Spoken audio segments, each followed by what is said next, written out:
Hey friends, we're back. Sorry I've been MIA. Check out my last video. I give an explanation why, but we're ready now and I promised you an orchard tour, so we're going to do that as well as my pruning. The pruning has not happened. It's rained a lot. I've been super busy. It's really overgrown, so it is due. So I'm going to show you the tour and then I'm going to show you what I do to prune real quick and show you a tour after I'm done with pruning. I'm gonna head over here. Oh, I just got this new one. I'm gonna change the one I have in the arbor and replace it with that one. We're gonna come over here. That's the entrance to my vegetable garden. Look at previous videos for that. We have the lime tree and the lemon tree that are both doing so well. We even have some limes that are growing now. I think the trees are doing really well. And this trap that I have over here that I received as a gift has really helped with my leaf miner. I had a lot of leaf miner last year and somehow I don't have any this year. And it covers 1 acre area, I believe. So I think it's really good. My lemon tree is also blooming. We might have some lemons this year. This one struggled a little bit. Oh, look at that. I just told you that I didn't have any leaf miner and I noticed some here. So we're going to take this off. We don't want none of that. And I've been so busy that I haven't removed the original staking from the trees, but the trees are doing okay. I'm going to do that today.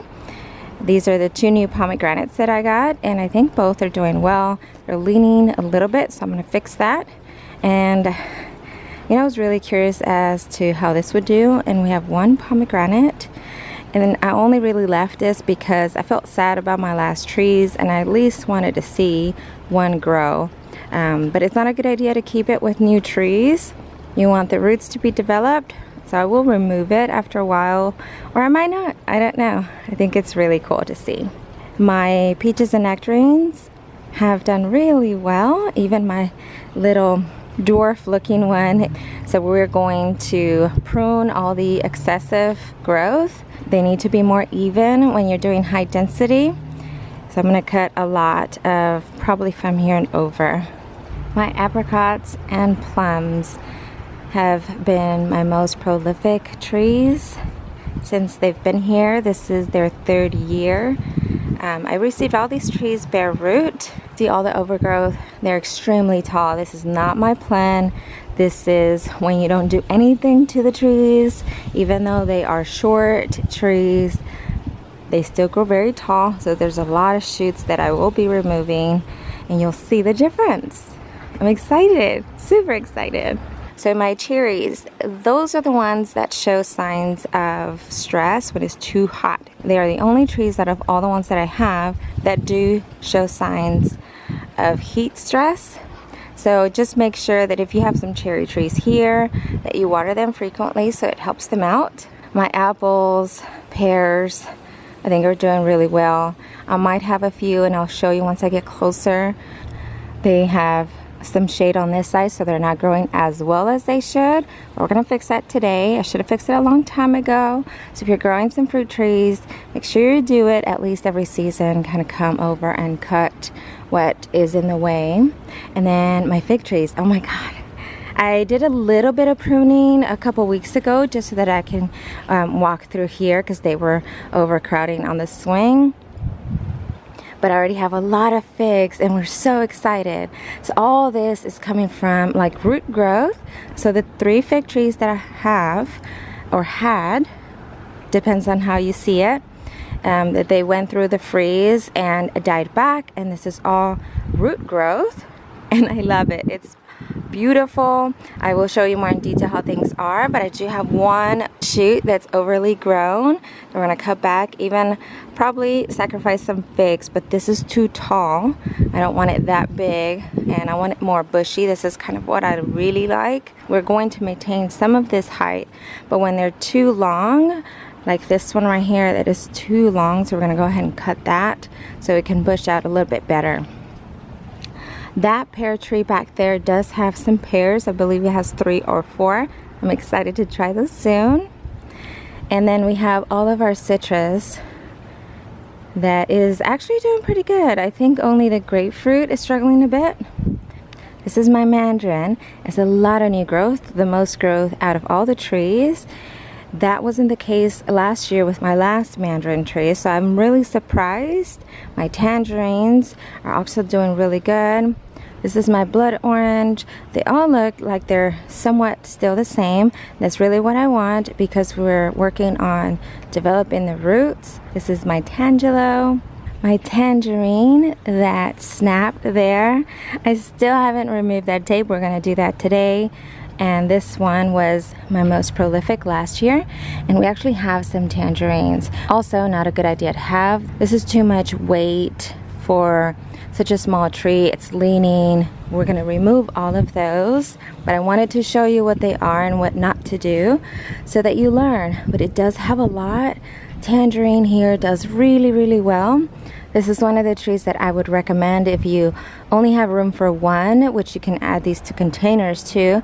But if you only want one, I would suggest the tangerine, just because by the second year, you'll have a really good harvest. Because I don't know if you can count, but we'll count them soon. There is more than 15 tangerines on this tree already, but we don't want that for the first year. The second year is the best one. We're gonna get this trunk pretty big and strong for it, so totally recommend that one. This is my grapefruit. We're having some issues here, but we're gonna fix that. Then over here, I had all kinds of stuff growing just to, you know, fill this area up, to kind of give my avocados some shade and just to try different things. I always like to experiment. There's a lot of everything, so disregard all of this. We're going to look over here at my orange tree. This is an orange Mars, which, you know, needs some nutrition, needs some attention, but we're gonna do that. I keep saying that because I am.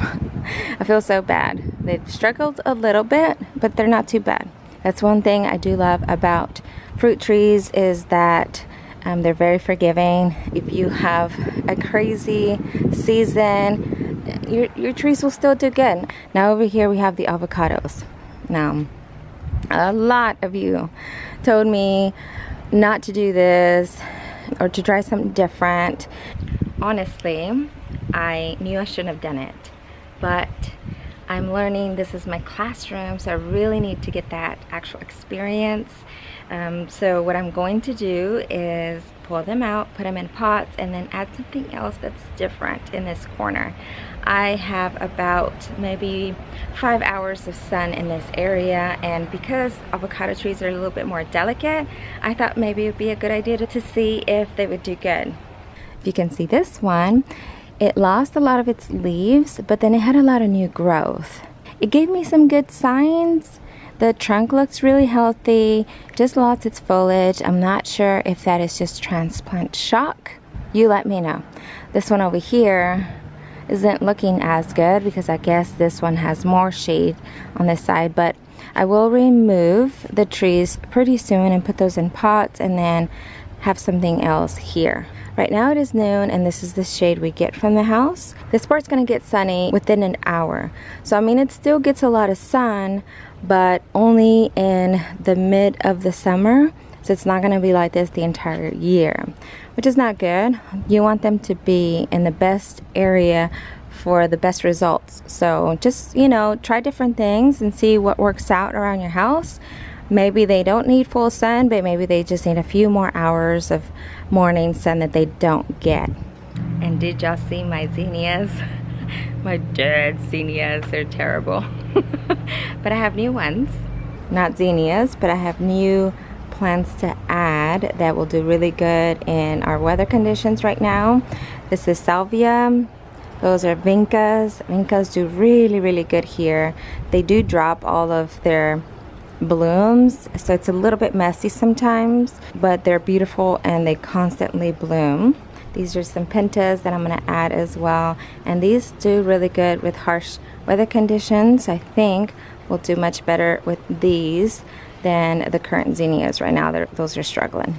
For my pomegranate trees, I'm going to cut just a little bit right here. These long shoots at the top need to be trimmed, and that's it. Just about 3 cuts. And then over here on the peaches and nectarines, I'm really looking for this crazy growth. Like, this is too long. So just picture peaches being on here and the weight. So the longer your branch is, the more it's going to lean this way, and which could potentially snap if you have some harsh winds. So we're gonna do that. We removed that much, and there she is with a good haircut. We don't want to remove too much of the top canopy because that's too much sun exposure at once. We want to gradually do our pruning. Pay close attention to the length of your branches, because the same thing, picture all the fruit hanging from those limbs, and it gets pretty heavy when it's time to harvest. So I had a lot of limbs kind of laying too close to the ground when they were like this tall with no fruit. We're gonna do our pruning with that in mind. This is one of the cuts that I did earlier, but I didn't want to do too many cuts because it's been so humid here and I want those to heal really well, but it was causing a lot of issues here on the floor. So anyways, one thing that I also want to say is I had so much fruit. The fruit did split a little bit and we didn't get to harvest that many because just a little split causes those bugs to come and eat those up first than you. And since I work full time, I'm not out here every single day all day long, so I don't get to pick the fruit. Just something to think about and consider. But let me show you here. We have this limb that comes all the way up there. Anytime you have a limb this long, it's going to be too heavy after some time and it could snap. So we want a little bit more strength. So let's just pretend that this is a new tree and this is its first branch. We want to probably cut right here until you get the size that you want, but we'll have a much sturdier limb than what I have here. I hope you can see this, but okay, so here's the example. You see this limb coming all the way and then it splits here. So I didn't prune until here and then it split. So we have all of this that needs to grow and be thicker before it could hold. So see, now if I put a lot of pressure, it's sturdier, but it's too long. I wish I would have cut it maybe about right here and let this branch out so I don't have this long arm there.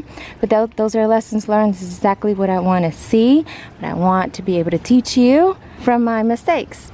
It's everything that I cut, and she looks really trimmed. It looks so different. Felt like I had some privacy from the neighbors. And it's gone now, but it's okay because it will regrow and it's gonna grow the way I want it to grow. Now we're gonna move on. I'm not gonna do too much to the cherries. They struggle a bit, but we are gonna do the apples in the back and the pears and these figs. And then that would be it. Look what I just found.